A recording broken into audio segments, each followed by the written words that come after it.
Hey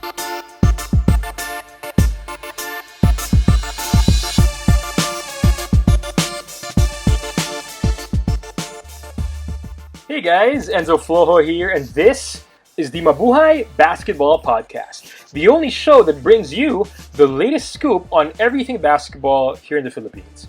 Whether you're a diehard fan, a casual observer, or just looking for some good old-fashioned hoop talk, you've come to the right place. So whether you're a fan of the PBA, the UAAP, the NCAA, Gilas, or any other league in the Philippines, we've got you covered. And if you're just discovering the exciting world of Philippine basketball, we're here to guide you through every dunk, crossover, three-pointer, and controversial college transfer. So get ready to be entertained, informed, and inspired as we delve into the world of Philippine basketball. This is the Mabuhay Basketball Podcast. Let's talk some hoops. Hey guys, Enzo Flojo here, and once again you're watching or listening to the Mabuhay Basketball Podcast.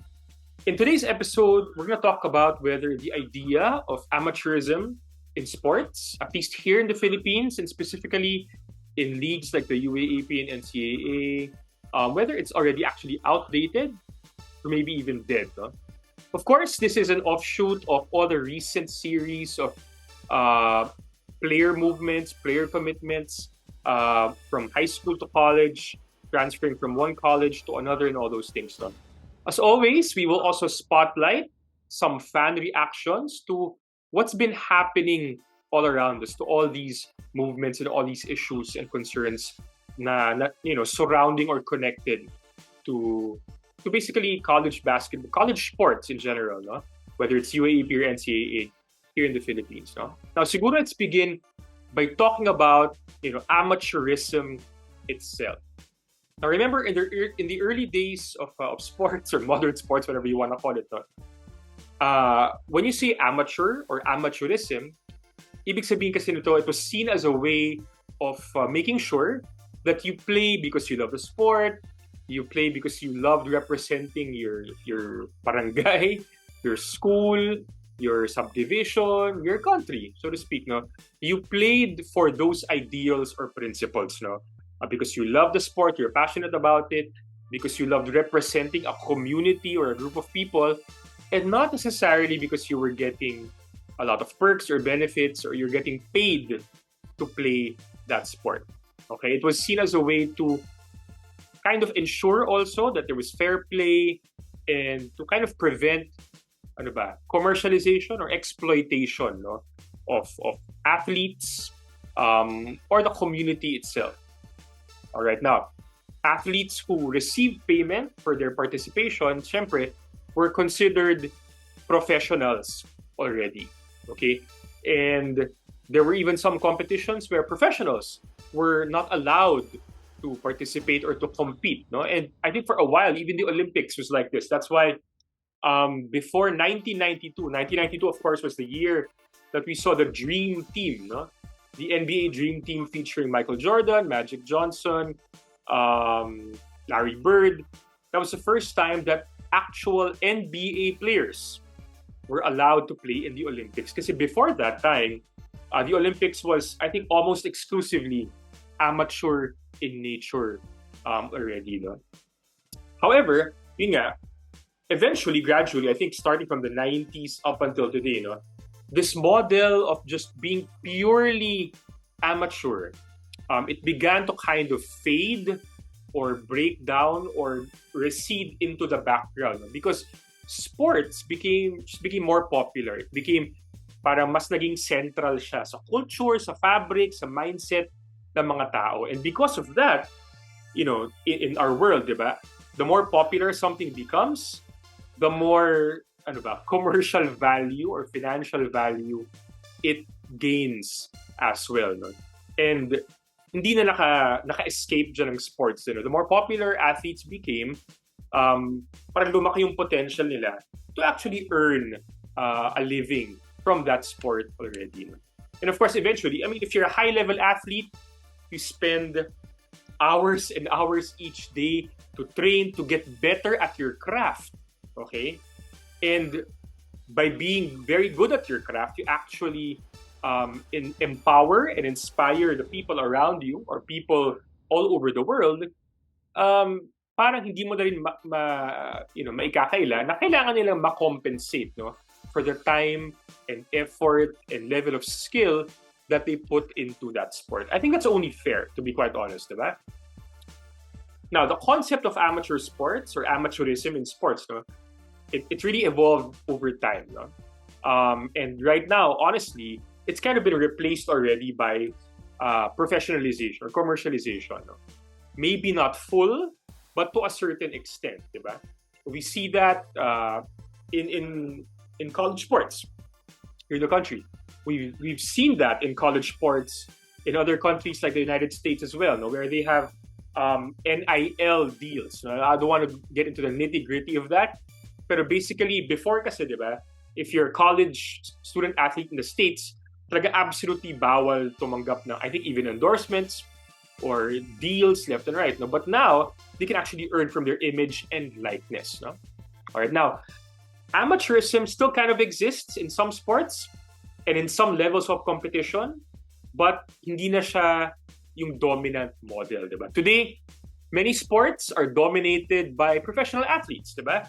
And they receive significant compensation. Oftentimes, these athletes are some of the best paid professionals on the planet, diba? However, amateurism still exists in some sports and on some level, no? Again, here in the Philippines, kung student athlete ka ng basketball, volleyball, or even football, I guess, no, to a certain extent, you can earn. Kasi sikat tong mga sports na to. Na magkaka-endorsement ka, you'll probably given a pretty interesting offer when you go to college. But for other sports, ewan ko, for example, maybe a chess player, or if you're a student athlete for, I don't know, judo or badminton, the offers, the packages, the perks are not exactly the same compared to someone who's playing a much more popular sport. That's understandable naman, di ba? If it's a popular sport, it's more marketable, mas may traction, mas may potential to earn and to get endorsements and to earn from that. And I think that's just fair. Because popularity, it dictates so much of the market already. Okay, now overall, while amateurism, siguro hindi pa siya dead or outdated, I don't know, this is my personal position, no? It's definitely no longer as dominant as it was maybe in the years prior to the 90s, no? The trend right now in modern sports certainly is moving towards gradually professionalization. No? Whether you are in basketball, football, we see now even athletes in other sports, no? Like taekwondo, like track and field, they're finding ways to stay professional and earn a living because of that. And if they can do that, if they can find a way to do that, good on them. But for now, let's look at some poll results. No? So I asked on Twitter several days ago, there are some arguments against amateurism in sports. It enables exploitation, it might enable inequity, it might even be hypocritical, di ba? But also, it might provide empowerment for athletes, okay? Or might prohibit empowerment for athletes, no? So I asked on Twitter, is amateurism in school sports actually an outdated concept? Okay? And dapat originally, 2 answers lang to, yes or no, no? I think if I left it at yes or no, I think overwhelmingly majority would say yes, no? But I put a third option. There has to be a middle or a middle ground somewhere. And just by just maybe around 2.3 percentage points, okay, lumamang yung middle ground. But 45% said absolutely it's outdated already. Only close to 8% said no, amateurism is the way. And 47% says there has to be a middle ground somewhere. Let's look at some comments. Now, here's a comment from Brian David Jalcita. I think he's a fellow Atenean like me. No? Sabi niya, it cannot be outdated, I guess. No? We can argue about perks or benefits, pero dapat well-defined what it means to be a professional. Okay, and I think yung tension kasi dito, pag college ka pa lang, pag estudyante ka, or student athlete ka, sana naman hindi ka pa fully professional Okay? Nag-aaral ka, pwede ka mag-aral, maglaro, at kumita. Okay? Pero hindi naman dapat pwede yung professional ka lang na hindi ka na nag-aaral. At least that's what I'm thinking. Right now, because let's be completely honest, no? The top level college athletes, I guess in basketball, maybe in volleyball also, they have pretty significant allowances. I think that's my assumption. That's the impression I get, no? From what we're seeing right now. But what separates them from an actual professional athlete is itong mga student athletes, nag-aaral pa sila. Diba? They're not tied to a commercial institution, but they're tied to an educational institution. Okay? And may obligation yung school to nurture them in that school environment, pero may obligation din sila, okay, to kind of finish the course that they signed up for in the school. So in a way, that's, I guess, one demarcation between a professional and a student athlete, diba? Parang hindi na kasi demarcation yung getting financial compensation or an allowance or whatever you want to call it, diba? Kasi again, there are student athletes who do get pretty hefty allowances already. Okay, next. This is from Ida Avila, I think also from Ateneo. We actually have a law, RA 10676, protecting student athletes from commercialization. So we legally do not have a choice but to keep student athletes amateurs. I think this is something actually that in my previous episode, we had one reaction also from attorney Mickey Ingles who referenced this law. I think this is the Student Athletes Protection Act, kung di ako nagkakamali, no? It's been there, I think, for a few years already. It's actually a law already. Whether it's being followed, implemented, reinforced, I'm not so sure. For me, honestly, ang dating sa akin, ang impression sa akin is may law na tayo, check. Is it being implemented? Big question mark. That's the impression I have. And who will even enforce it? Okay? Kasi I think it should be ibig sabihin pag may law na ganyan, dapat may government oversight on leagues like the UAAP and CAA. I'm not sure if that conversation has even been tabled already. Okay? Sino ang magbibigay ng oversight? Is it going to be the National Sports Associations? Is it going to be the POC, Philippine Sports Commission? Di ko alam. Diba? And I'm not even sure if anybody actually knows already.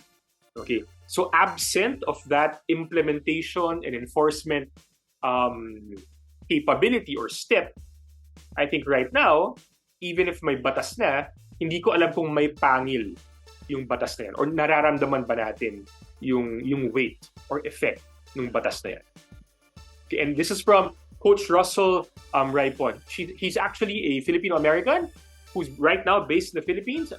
And he used to coach basketball in the States. I think now he's also part of some coaching groups or coaching clinics as well. So Coach Russell says there's no easy way to answer that question, and I completely agree.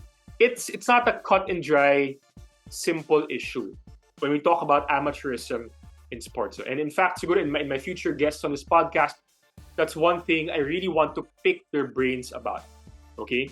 Again, it's a complicated issue, but siguro ang pwede nating take away dito is there are so many factors to consider, no? When we talk about amateur sports or amateurism in sports, or whether student athletes should be considered amateurs or professionals already. Okay, professionalization of sports, kasi it can bring many benefits, diba? Such as highly skilled individuals getting what they're worth, getting compensated for the time and effort they put into honing their craft. Okay? Honestly, for me, if you put time and effort away from your family, time and effort away from your friends to hone your craft and be good at it, I think you deserve to be compensated somehow. Okay? And that's what professionalization brings, diba? It can bring you compensation, revenue. It can also eventually result in higher quality of play and greater exposure for athletes, their communities, and their teams. No? Professional sports leagues have the resources to invest in better training, equipment, and facilities for their athletes. I think we're kind of seeing that with some school programs right now. The more boosters come in and inject money into their programs, the better training they can provide, the better equipment, the safer facilities as well for their athletes. No? And again, this can result in improved performance and more exciting competition. Additionally, itong mga financial rewards can provide athletes with greater economic security for their futures, no? And allow them to pursue these athletic careers actually as full-time already. And if they can do that, they can maybe potentially represent the country better internationally. Give them better careers, diba? Which can result in gold medals for the Philippines and stuff like that. However, professionalization can also bring some negative things or consequences. May pros and cons kasi yan, diba? It can bring increased pressure to perform. It can give a win-at-all-costs mentality to an athlete or to a school or to a group of people, diba? And it can also open the doors for increased scrutiny of the behavior of these athletes, both on and off the court or on and off the field. Okay. So it's very, very complicated and complex. So ultimately, yung question of whether it's better for sports to be professional or amateur or patay na bahang amateur sports, it really depends on so many factors, no? including the sport itself. I think for certain sports, amateurism is still very much prevalent, but for certain sports, it's already dead, to be completely honest, right? So kayo, what do you think? Leave your comment below if you're watching on YouTube, or hit me up on Twitter for your own thoughts and insights on this issue.